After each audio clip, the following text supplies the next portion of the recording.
오늘 우리에게 주신 하나님의 말씀은 마가복음 2장 18절에서 22절까지 말씀입니다. 마가복음 2장 18절에서 22절까지 말씀 봉독하겠습니다.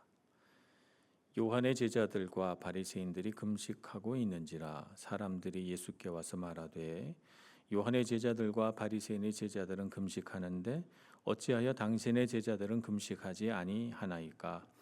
예수께서 그들에게 이르시되 혼인집 손님들이 신랑과 함께 있을 때에 금식할 수 있느냐? 신랑과 함께 있을 동안에는 금식할 수 없느니라. 그러나 신랑을 빼앗길 날이 이르리니 그날에는 금식할 것이니라.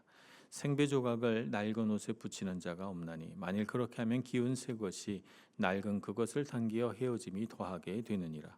새 포도주를 낡은 가죽 부대에 넣는 자가 없나니 만일 그렇게 하면 새 포도주가 부대를 터뜨려 포도주와 부대를 버리게 되리라.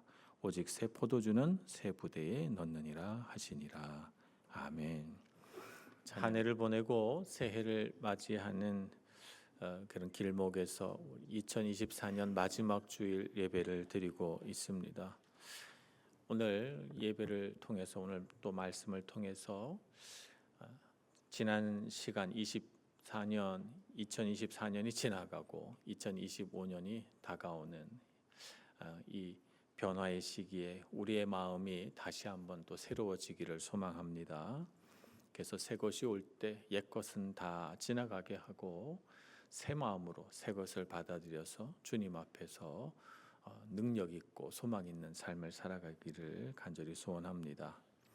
오늘 보니까 예수님께서 비유 말씀을 통해서 낡은 것과 새 것을 비교하고 있으세요. 이 비유 말씀이 나오게 된 배경에는 금식에 대한 논쟁이 있었습니다. 세례 요한의 제자들과 바리새인의 제자들은 금식을 하는데 왜 예수님과 제자들은 금식하지 않는가 이렇게 질문하는 것이죠. 당시 금식이라고 하는 것은 개인의 경건을 나타내는 하나의 척도로 여겨졌기 때문에 유대인들은 금식을 하게 되면 굉장히 금식하는 티를 많이 내고 금식을 했죠. 그래서 수염도 아주 이렇게 막 기르고 또 금식하는 것처럼 얼굴을 이렇게 상한 표정을 하고 그렇게 다니면서 나 금식하고 있습니다 이렇게 표를 냈어요. 그러니까 그런 사람을 볼 때 저 사람은 금식도 하고 대단한 사람이다. 그래서 그런 사람들의 어떤 경건 생활에 대해서 인정을 해주고 그런 어떤 분위기였죠. 근데 예수님과 제자들은 늘 초대를 받아서 이렇게 풍성한 교제를 나누고 또 말씀과 은혜 가운데 사람들과 이렇게 친교하는 것을 굉장히 좋아하셨고 또 친교하다 보니까 먹는 것도 빼놓지 않고 있어서 늘 식사하시고 그렇게 하셨죠. 그러니까 이 세례 요한의 제자들과 바리새인들의 눈으로 볼 때는 예수님은 별로 경건해 보이지 않는 거예요. 근데 사람들이 참 좋아하고 예수님 존경하고 그 말씀을 들으려고 사람들이 무리지어서 모이니까 속상하기도 한 거죠. 나는 이렇게 경건하게 금식하는데 저들은 금식도 안 하는데 왜 저렇게 존경받고 사랑받을까 이런 생각이 들어서 말입니다. 그래서 예수님과 제자들이 금식하지 않는 걸 꼬집어서 질문하고 있는 것이죠. 예수님의 말씀 속에서는 그들이 전혀 생각하지 못했던 대답이 들려지게 됩니다. 비유에서 예수님은 옷을 수선하는 일 그리고 포도주를 저장하는 일을 가지고 가르치시죠. 새 옷감으로 낡은 옷을 수선하게 되면 낡은 옷은 이미 늘어져 있어서 신축성이 떨어져 있고 새 옷감은 신축성이 있으니까 새 옷감에 의해서 낡은 옷이 찢어진다는 거예요. 그래서 우리가 수선을 할 때 낡은 옷은 낡은 것으로 수선하지 새 옷감을 뜯어가지고 낡은 옷을 수선하지 않는다 이렇게 예수님 말씀하십니다. 포도주도 마찬가지입니다. 포도주는 포도즙이 발효하는 과정에서 가스가 생기거든요. 그렇기 때문에 그 가스의 압력을 견딜 수 있을 만큼 탄력이 있는 새 가죽 부대에 저장을 해야 그 포도주 저장한 것이 터지지 않습니다. 새로 담근 포도주를 만약에 신축성이 떨어지는 낡은 가죽 부대에 넣는다면 큰일 나겠죠. 당장 터져 버리고 말 것입니다. 이 두 비유에서 나오는 메시지는 같습니다. 낡은 것과 새 것이 함께할 수 없고, 새 것은 새 것으로 이루어져야 온전해진다는 사실을 우리에게 가르쳐 줍니다. 만약 우리가 새로운 무언가를 온전히 수용하기를 원한다면, 그러려면 기존의 것이 아니라 새로운 것, 새로운 어떤 틀, 새로운 어떤 방법, 이렇게 새로운 것을 준비해서 새로운 것을 수용해야지, 낡은 것으로 새로운 것을 수용할 수는 없다는 것입니다. 바리새인들이 가지고 있는 낡은 생각은 무엇입니까? 자기의 의로 하나님을 기쁘시게 할 수 있다라고 생각하는 것입니다. 사람들에게 보여지는 행위를 자기 마음속에 있는 그 내면의 동기보다 더 중요하게 생각하는 것이죠. 그래서 그들은 말씀을 해석할 때 그 말씀이 가지고 있는 본래의 뜻이 뭘까? 이 말씀은 어떤 의미를 가지고 하나님께서 우리에게 말씀하시는 것일까를 생각하지 않고 그냥 말씀이 갖고 있는 문자적인 의미를 그대로 순종하는 것을 그들은 좋아했습니다. 그래서 문자 그대로 하나님의 말씀을, 하나님을 사랑하고 하나님을 힘을 다하여 목숨을 다하여 사랑하라 하면서 그런 사랑하는 마음이 중요하다고 한 것이지, 미간에다가 말씀을 붙이고 손목에다가 말씀을 감고 다니면 그렇게 된다는 의미는 아닙니다. 그렇게 손목에 감고 미간에 붙이고 하는 것처럼 그렇게 하나님의 말씀을 마음에 간직하고 하나님을 마음을 다하고 뜻을 다하고 목숨을 다해서 사랑하라, 이렇게 한 것이죠.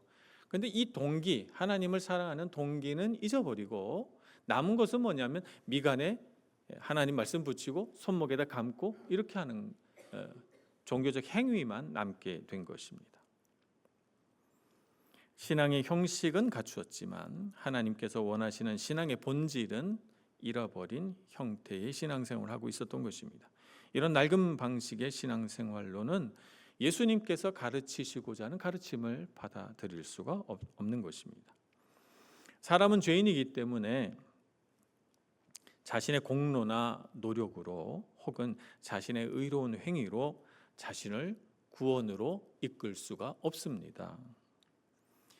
그런데 이 낡은 틀 안에서 신앙생활하는 당시 바리새인들은 어떻게 생각했는가 하면 자신의 행위로 구원에 이를 수 있다고 생각한 것이죠. 그래서 열심히 공로를 쌓고 열심히 신앙적인 행위를 성서에 있는 말씀 그대로 문자 그대로 지킴으로써, 그래서 그것을 가지고 성경에 없는 수십 가지 수백 가지 율법들을 만들어서 그 장로들의 전통이라고 하는 것을 만들어서 누구보다도 더 열심히 지키면 나는 구원에 이를 것이다 라고 그들은 생각했던 것입니다. 그런데 예수님은 그런 것이 옳다고 여겨지는 세상에 오셔서 전혀 다른 새 길을 보여주셨습니다.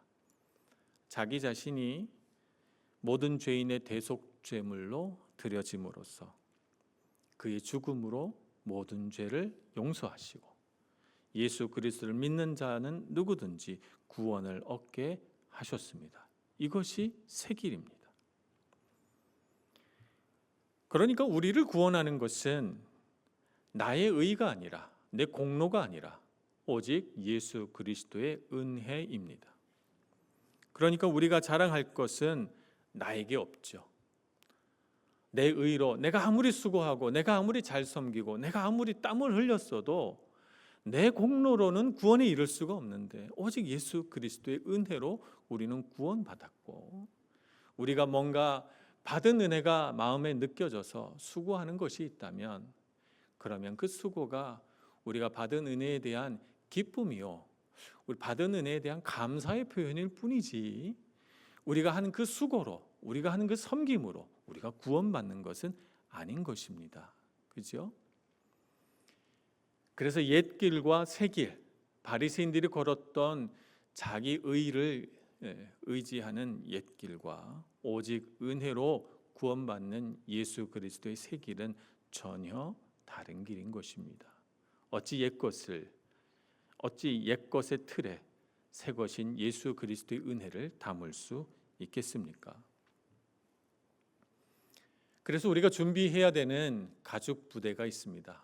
주님의 그 놀라우신 은혜를 담을 가죽 부대 말입니다. 그것은 바로 깨어진 마음입니다. 마음을 깨트려야 합니다. 어떤 마음을 깨트려야 합니까? 내 의를 깨트려야 합니다. 내가 맞고 내가 옳고 내가 하는 방식대로 그렇게 살아야만 된다는 내 의를 깨트리는 것이 중요합니다. 옛것을 깨트려야 하는 것이죠.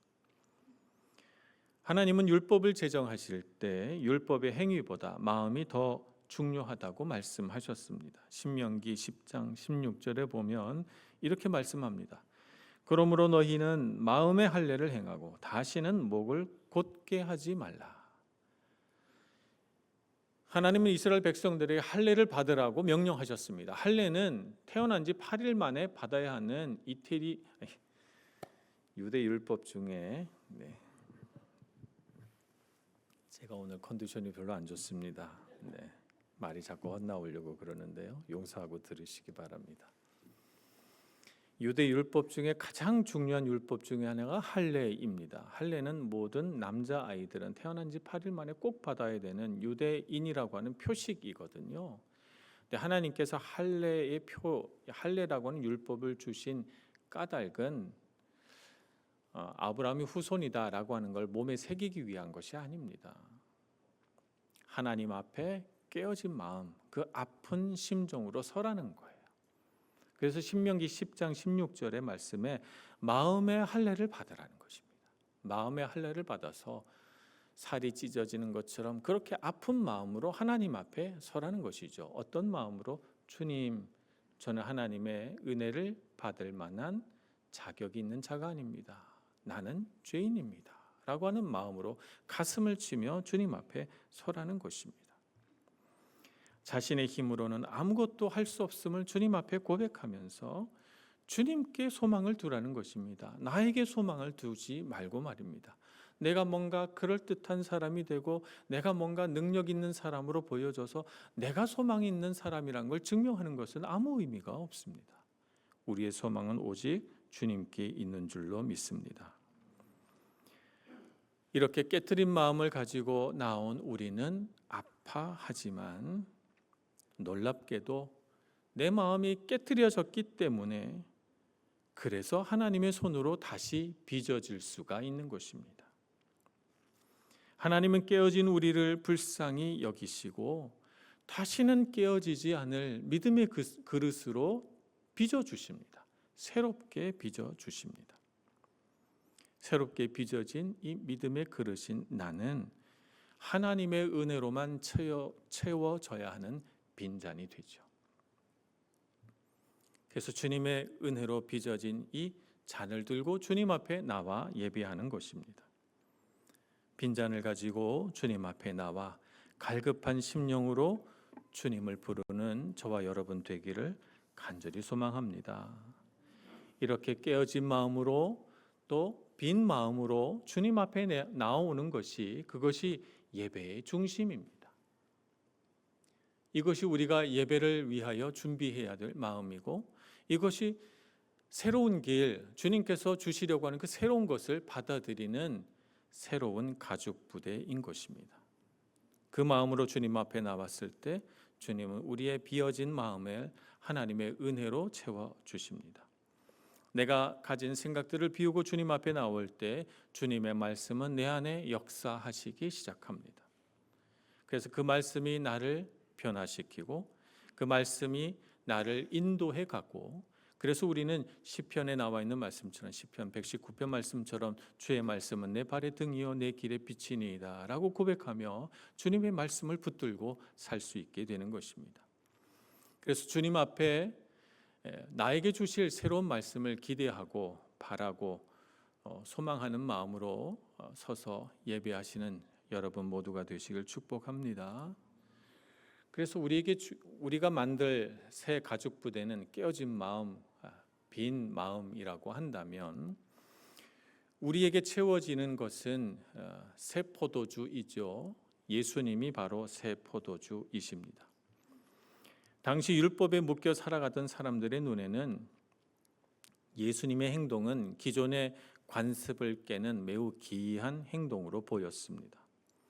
예수님은 안식일에 병자를 고쳤습니다. 안식일 규정 때문에 눈치 보고 있는 사람들 앞에서 예수님은 당당히 병자를 고치시면서 안식일에 병자를 생명을 살리는 것과 생명을 살리지 않고 그냥 내버려 두는 것, 어느 것이 옳으냐라고 질문하십니다.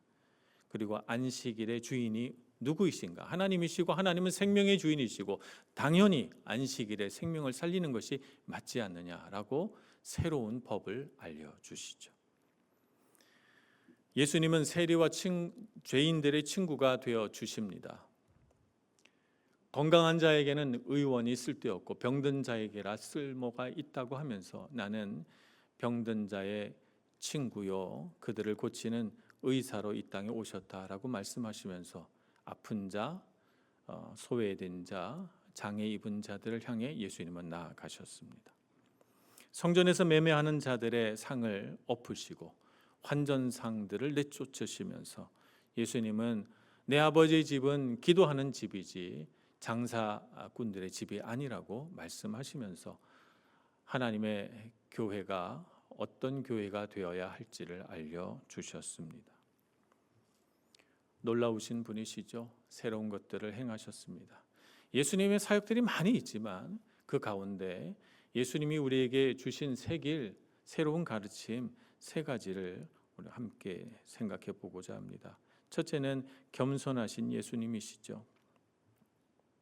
그 겸손하신 예수님을 우리 새 가족 부대인 우리 빈 마음에 담아야 합니다. 마태복음 23장 12절에서 이렇게 말씀하십니다.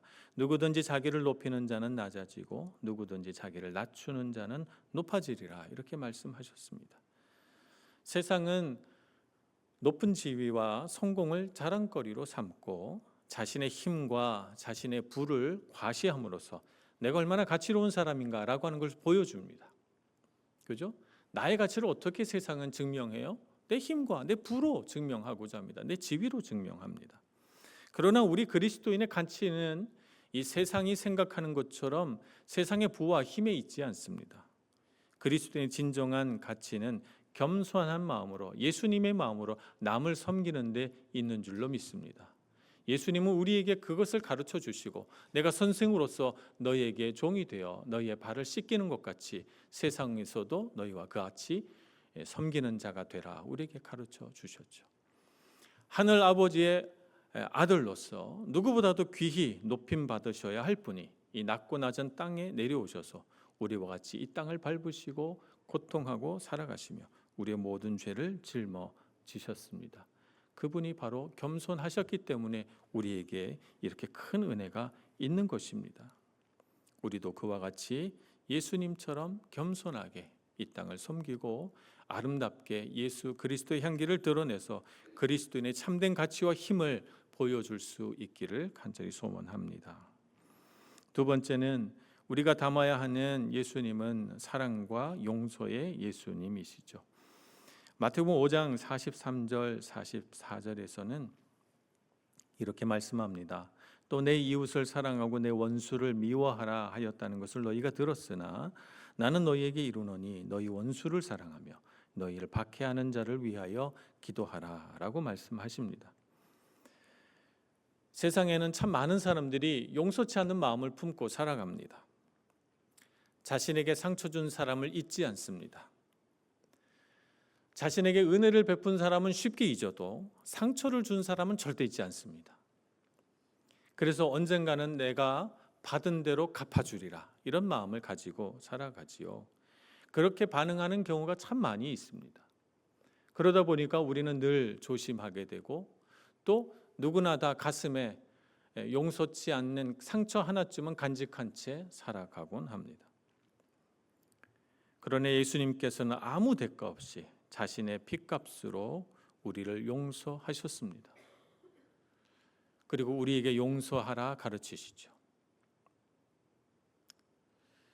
그리고 주님 앞에 이렇게 기도하라고 가르치셨습니다. 우리가 우리에게 죄 지은 자를 용서한 것 같이 우리 죄를 용서해 달라고 말입니다.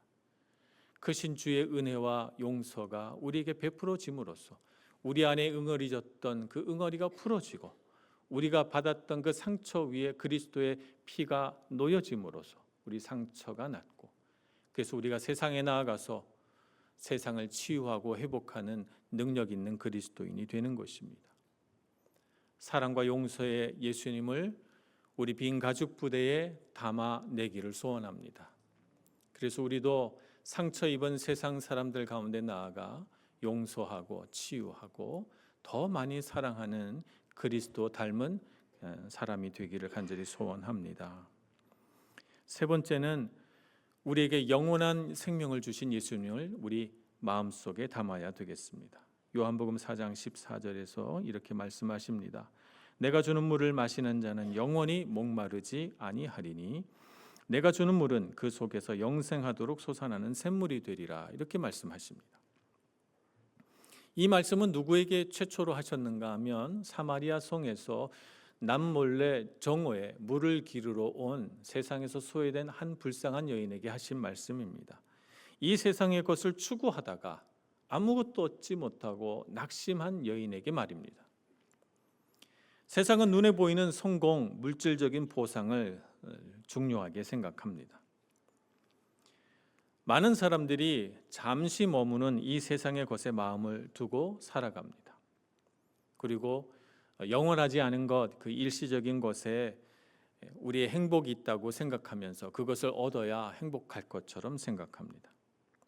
그런데 이 세상을 가만히 보니 우리를 행복하게 해주는 이 세상의 자원과 물질들은 공평하게 배분되어 있지 않습니다. 어떤 사람은 많이 가지고 있고 어떤 사람은 조금 가지고 있고, 그런데다가 세상 사람들은 불의합니다. 온갖 부조리가 만연해 있습니다. 그래서 이 부조리와 불의로 인해서 많은 사람들이 자신들이 꿈꾸던 성공이나 자신들이 꿈꾸는 물질적인 보상을 이루지 못합니다.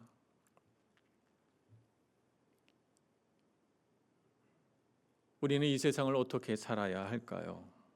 예수님께서 새롭게 제시하신 가치는 영원한 생명을 누리고 영원한 하나님의 나라를 지향하며 살라는 것입니다. 예수님은 죽으시고 다시 살아나심으로 우리에게 영혼의 문을 열어주셨습니다. 이 세상이 끝이 아니며 우리가 도달해야 할 영원한 하나님의 나라가 우리를 기다리고 있다고 말씀하셨습니다. 내가 이 땅에서 심고 가꾸고 수고한 것이 헛되지 않아서 반드시 영혼의 시간 속에 하나님의 풍성한 은혜로 열매를 맺을 것이라고 우리에게 말씀해주고 있습니다. 비록 이 세상에서 우리가 가진 것이 적어 보이더라도 영혼의 시간 속에서 우리에게 돌아올 하나님께서 주실 은혜와 그 열매들은 참으로 놀라운 것이라고 우리에게 가르쳐 주고 있으신 것입니다. 포도주가 오래 묵을수록 좋은 포도주가 되는 것처럼 예수님께서 우리에게 주신 좋은 것들은 시간이 흐르면 흐를수록 오래될수록 아름답고 향기로운 것들이 되어서 우리에게 차려올 것이라고 믿습니다. 그 믿음을 가지고 이 세상의 부조리함을 원망하고 불평하며 살지 마시고 영원한 시간 속에 영원한 하나님의 나라 안에 우리가 얼마나 부요한 사람들이며 얼마나 많은 은혜를 받았으며 우리에게 주어진 이 영원한 생명이 얼마나 귀한 것인지를 깨닫고 영원으로 시간을 돌려 살아가시는 여러분들 되시길 축복합니다. 우리는 주님께 접붙임을 받은 가지입니다. 포도나무에 붙어 있는 가지는 포도나무로부터 영적 자양분을 쭉쭉 빨아들여서 열매를 맺습니다. 우리도 주님께 붙어 있는 가지로서 영적인 영양분들, 그분 안에 있는 생명과 은혜와 모든 좋은 것들을 다 받아들여 살아갑니다. 주님께 붙어 있는 가지가 되시길 축복합니다. 가지가 만약 나무에서 떨어지면 말라 버려서 땔감 외에는 아무 쓸모가 없어집니다.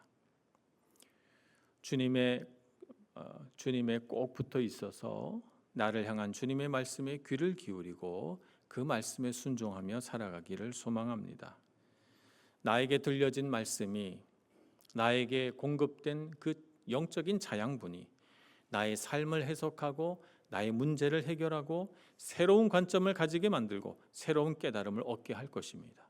그래서 나를 변화시키고 성장시켜 나가게 할 줄로 믿습니다.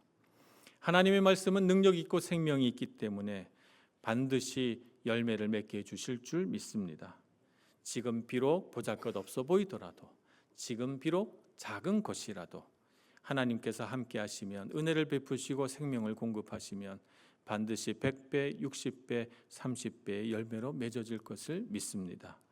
일상의 어려움들을 이겨내시고 인내하고 견디시면서 하나님 나라를 소망하고 주님의 그 아름답고 좋은 것들을 우리 빈 마음 준비된 가죽 부대 가득 채워서 2025년 새해를 맞이하시는 여러분 모두가 되시길 축복합니다. 기도하겠습니다. 자비하신 하나님, 능력도 부족하고 연약한 저희들에게 찾아오셔서 우리로 하여금 하나님의 은혜를 알게 하시고 그 은혜를 힘입어 생명 가득하게 또 소망을 가지고 살아가게 해주신 것 감사합니다. 우리의 마음을 하나님 앞에 드려 깨트리고 비워서 주님께서 주신 새로운 말씀, 새 생명 우리 가슴에 가득 담고 살아가게 해 주옵소서. 2025년 바라보며 2024년에 묵은 모든 것들, 그 낡은 것들을 버립니다. 새 마음 주시고 새 가죽 부대 준비하여 주님의 새로운 능력과 은혜 채우며 살게 해 주옵소서. 예수님의 이름으로 기도합니다. 아멘.